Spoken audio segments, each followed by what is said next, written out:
I want to look at this, one of these well-known passages in Genesis. This is the blessing of Jacob's sons, but almost nobody reads it the way it was. These are snapshots from the picture album of Jacob, and they help the event make sense. We have to look at the climax of the book where Jacob was reunited to Joseph in order to understand the background of what's happening. So I'm going to take a moment. I'm going to drop you down to 47 verses 13 and following. Do you ever do any canning? Does anybody ever do any canning? You can food for later? I want you to look at Jake's storeroom and see empty shelves. I want you to see it. Genesis 47. Somebody read 13 to 26. Now there was no food in all the land because the famine was severe, so that the land of Egypt and the land of Canaan languished because of the famine. Joseph gathered all the money that was found in the land of Egypt and in the land of Canaan for the grain which they bought, and Joseph brought the money into Pharaoh's house. When the money was all spent in the land of Egypt and in the land of Canaan, all the Egyptians came to Joseph and said, "Give us food, for why should we die in your presence? For our money is gone."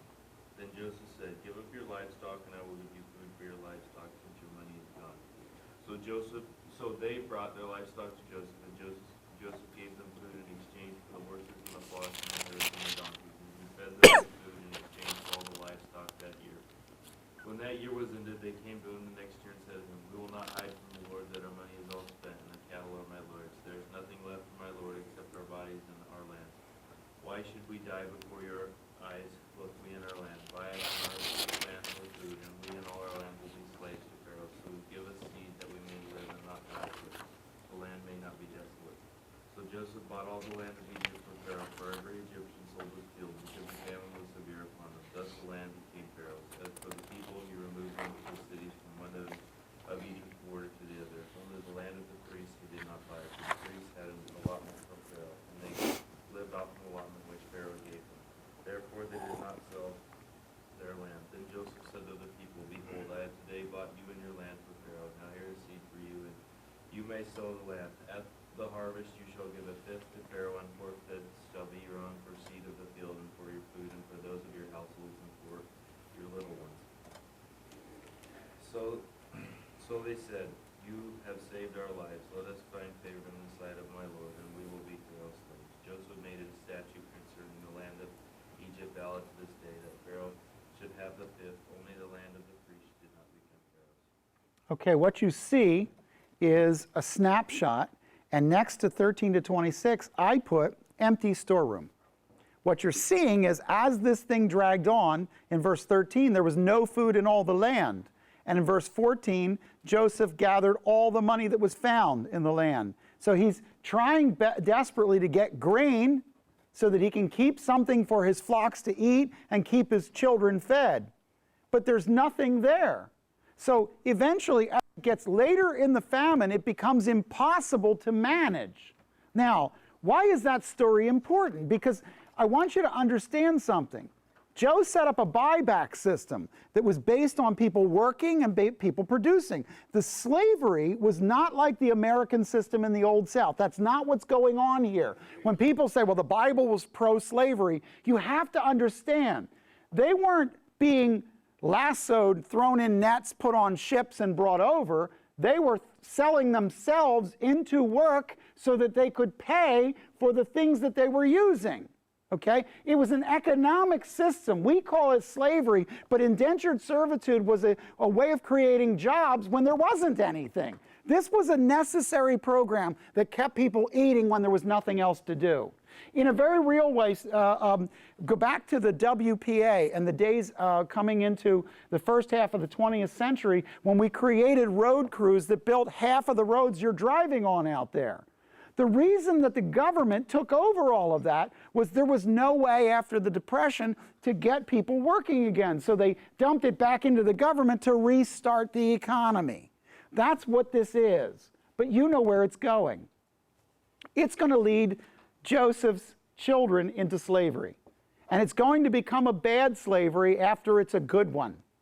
Let me say it this way. What starts as a benevolent government program eventually becomes tyranny. Okay? Now, the first snapshot there is empty storeroom shelves. The second one is an adoption ceremony.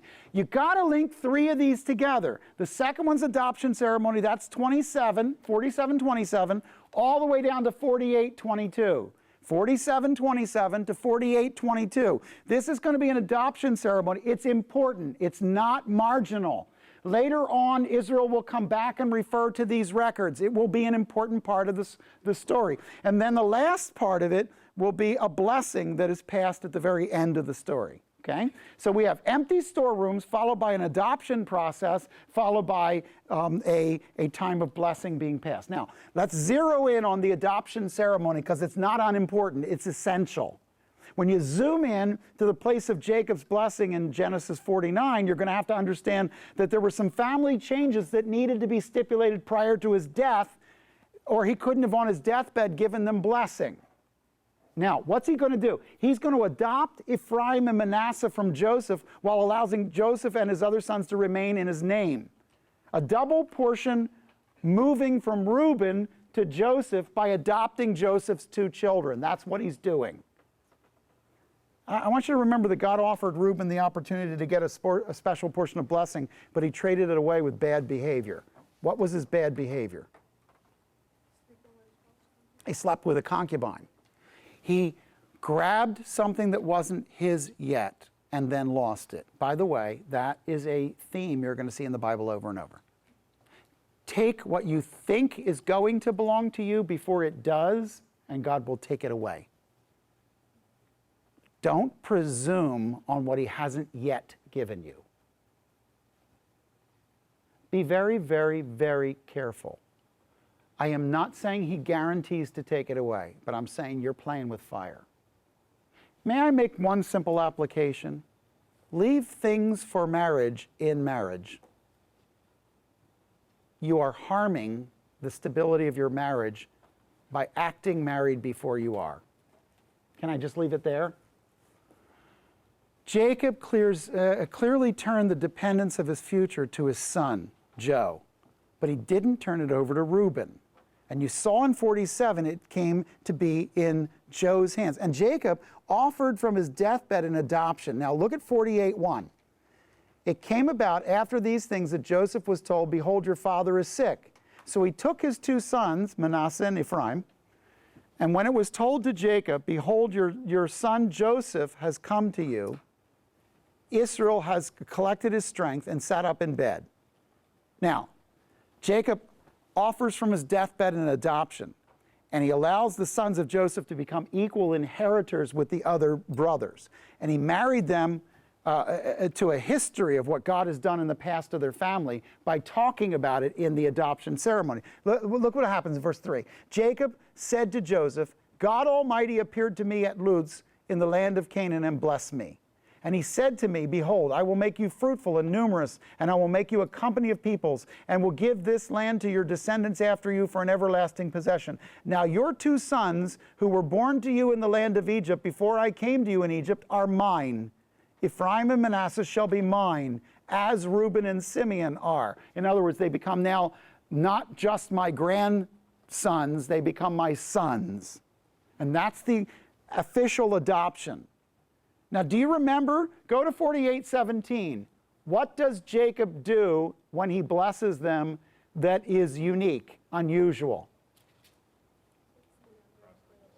He switches hands from the hand of the firstborn to the hand of the secondborn. He switches the order of their adoptive blessing.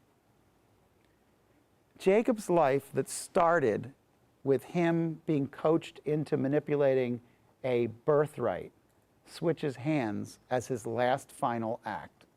Why? He says, things aren't going to go the way you think they're going to go. The younger is going to serve the older. Jacob saw it. Joseph saw it. Now Joseph's sons will see it. Joseph was not the oldest, but Joseph ends up with a double portion of the blessing. This birthright thing follows Jacob his whole life. It's not just one story on the flannel graph, it's the story of his life. There's constantly tricking over family positioning that's going on in Jacob's life. Here, Jacob is not cheating. He's stating a fact. This is going to happen. The older is going to serve the younger.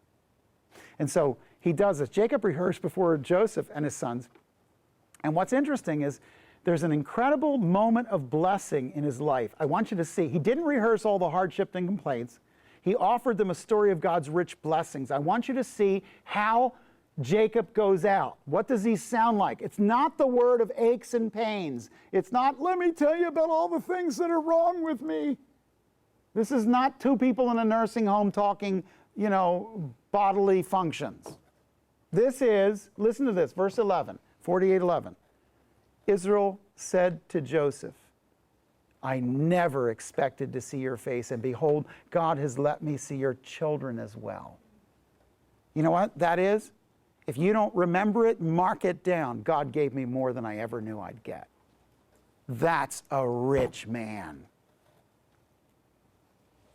I love verse 15. It says he blessed Joseph, not the sons. He blesses Joseph first and said, the God before whom my fathers Abraham and Isaac walked, the God who has been my shepherd all the days of this life, the angel who has redeemed me from evil, bless the lads, and may my name live on in them, and the names of my fathers Abraham and Isaac, and may they grow into a multitude in the midst of the earth.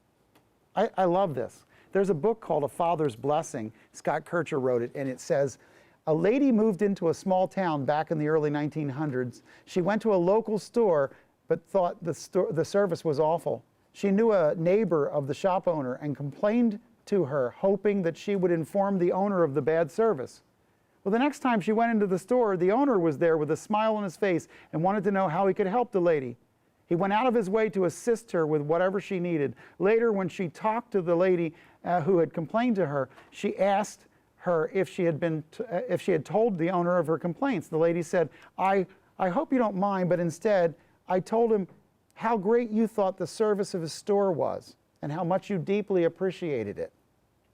And it goes on and says, we will accomplish more with positive words of God's faithfulness than with complaints and expressions of disappointment.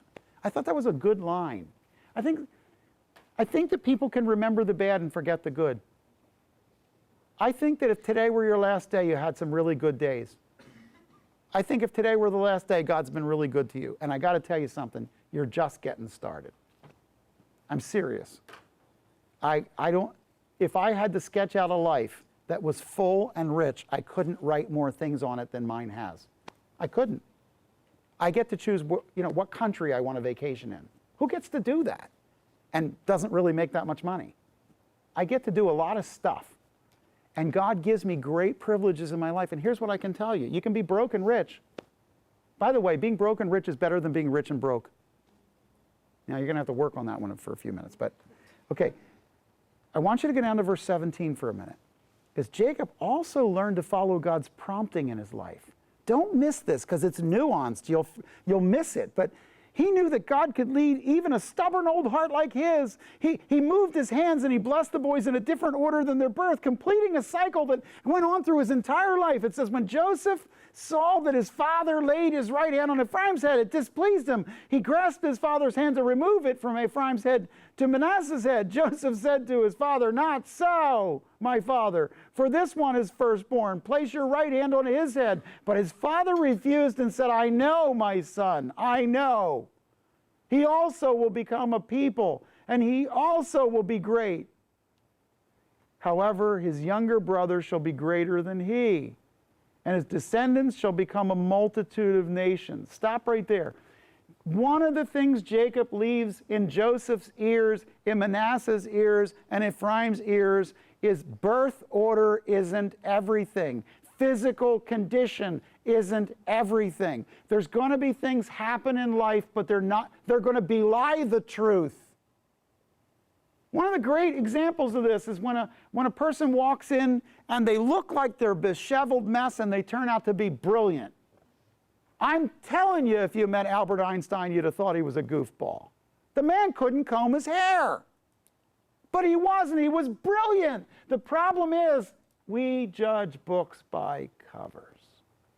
And he says, I've lived long enough to know the cover doesn't tell you what's in the book.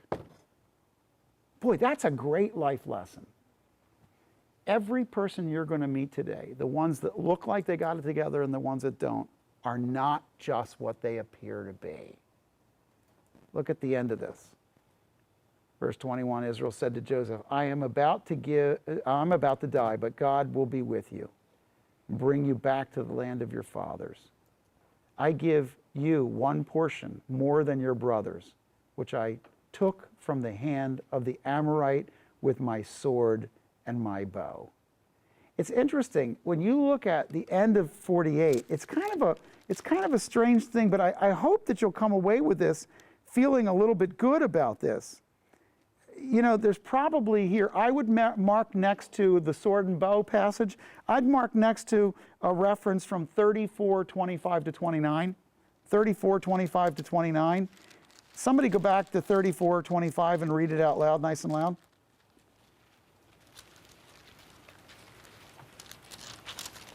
Now it came about on the third day, when they were in pain, two of Jacob's sons, Simeon and Levi, then his brothers, each took his sword and came up upon the city unawares and killed every male. They killed Hamor and his son Shechem with the edge of the sword, took Dinah from Shechem's house and went forth. Jacob's sons came upon the slain and looted the city because they had defiled their sister. They took their flocks and their herds and their donkeys, and that which was in the city and that which was in the field. And they captured and looted all their wealth and gave all the little ones and their wives, even all that was in their houses. Tell me what he means in verse 22 of chapter 48 by referring back to what appears to be this incident. What does he mean? I give you one portion more than your brothers, which I took from the hand of the Amorite with my sword and my bow.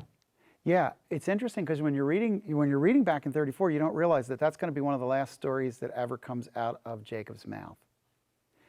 I want you to remember something. He saw God's blessing all the way through his life, but he remembered the painful circumstances they came from. You don't ever outgrow your pain. How many of you have a life's most embarrassing moment? I'm not going to ask you to share it, but do you have one? If I say, can you think of a moment when, oh my goodness, I was mortified. I absolutely, just beyond belief, I wanted to die. Anybody have one of those embarrassing moments? Am I like alone? Okay, we got two of us. 3, 4, 5. See, now they're coming to honesty. Great. Okay, here's the thing. I think this was one of the most mortifying moments in his life. I think his sons went out and tricked the people and killed them. And I don't know that, I think there were moments in Jacob's life that haunted him all the way till his death. I think that God closed the wound on Joseph, but the wound on the Amorites was never closed. I think he closed that door. He said, I took all the things I gained from that, I'm giving it to your kids. Why? You weren't involved. In no way did you do wrong. You had nothing to do with this. I think one of the important things is before he could finish up and bless the family with the poetic blessings, I think what's important is you need to know that the longest poem in the book of Genesis is coming up. That's going to, by the way, there's a whole bunch of poems in the book, and I'll give you the places where they're found. But there are other poetic blessings, but this is the longest poem in Genesis, and it's the poem of the blessing. And I want to do it just after we take a little break.